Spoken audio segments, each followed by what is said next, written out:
everyone, welcome back to Fluency School. It's so good to see you all again. So today is the second class of our grammar series. Right, as promised, I came to see you with another grammar lesson. So let's see what we have today. There are many tenses in the English language.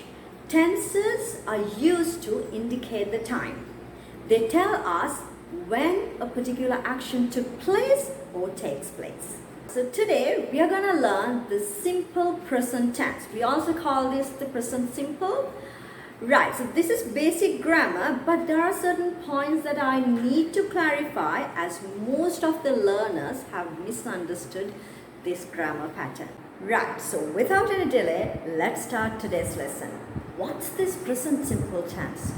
When it comes to present simple tense, when someone asks a question from you, what does it do? What do we do by using present simple tense? We tend to say we use present simple tense to tell what happens right now. That is wrong. We use present simple tense to talk about the present, not about an action that happens right now. For that, we use present continuous tense. Present simple is the most basic tense in English. Let's see how and when to use present simple tense in our day-to-day conversations and when we write something. Let me tell you now when to use present simple tense. We can use present simple tense when we talk about facts. For an example, I can say 2 times 5 is 10. Another fact, polar bears live in the Arctic. Situation number 2, when we talk about permanent situations. For an example, I can say, oh, you know what? My Uncle Ben lives in London. So that's a permanent situation. Situation number 3. If you need to talk about your habits or frequent actions, for that also you can use present simple tense. Let's look at some examples. I brush my teeth before bed. That's a habit. If I say, Mary walks to school every day. I always eat pancakes for breakfast. So now you can see these two sentences indicate a frequency. They tell us how often these particular actions take place. Number 4, timetables and schedules. For an example, if I say my school starts at 7:30, so that's a fixed time. Another example can be the train leaves at 10:30 in the morning. Alright everyone, we have just learned in what kind of situations we can use present simple tense. Now let's see how to form sentences and questions using present simple tense. First, let's see how to make positive or affirmative sentences using present simple tense. So here, the structure should be subject, the doer of a particular action, the verb, action itself, and the object, what experiences this action. And when it comes to the positive form of present simple tense, we always have to keep the verb in its original form. But if the subject is singular, then you have to add an S at the end of the verb. With subjects like I, you, we, they, or other plural nouns, you have to use the original form of the verb. I play, you play, we play, they play, children play. But with subjects like she, he, it, or other singular subjects, you have to add an S at the end of the verb that you need to use. She plays, he plays, it plays, John plays. One point to remember everyone, when it comes to the affirmative form, we don't normally use the auxiliary verb do. But if you need to emphasize a particular verb, then you can use the auxiliary do. So, for an example, if you say, I play the piano. I do play the piano. Please subscribe. Please do subscribe.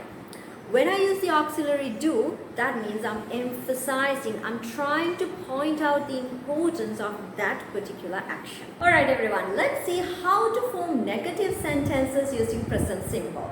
When it comes to forming negative sentences, it's very important that you follow this structure.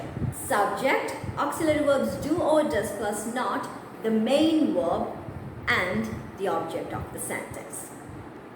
Let's see why we use do not and why we use does not. If your subject is plural, you use do not or don't. If your subject is singular, you use does not or doesn't. With subjects like I, you, we, they and the other plural nouns, you have to use do not or don't. I don't, we don't, you don't, they don't, people don't. But with singular subjects like she, he, it and the other singular nouns, you have to use does not or doesn't. It doesn't, she doesn't, he doesn't, John doesn't. Let me give you some examples for better understanding. You can say, she doesn't play the guitar, but she plays the violin. Oh, I don't have a brother, I have a sister. Let's see how to form questions using present simple tense. There are two types of questions, work questions and yes/no questions. Let's first see how to form work questions. Work questions always start with a proper question word. These question words have WH in them, where, when, how, what and so on. Right, so the structure should be the question word, auxiliary verb do or does depending on the subject, then the subject plus the verb. Right, for an example I can say, how does she go to school? What do you prefer, tea or coffee? Type 2 yes/no questions. When it comes to yes/no questions, the structure should be auxiliary verb plus the subject plus the verb. Auxiliary verb do and does, and that totally depends on the subject. If your subject is plural, you can use do. If your subject is singular, you can use does.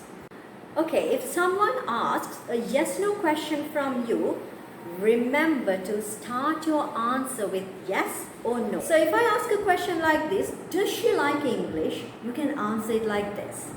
Yes, she does. No, she doesn't. Another question. Do you sing? Yes, I do. No, I don't. Everyone, that's it for today. I hope you were able to understand today's grammar point. And if you have any doubts to get clarified, please write in the comment section. And also do subscribe and click on the bell icon. If you liked today's video, please give me a thumbs up as well. Right, so I'll see you soon with a new video. Until then, take care and stay safe.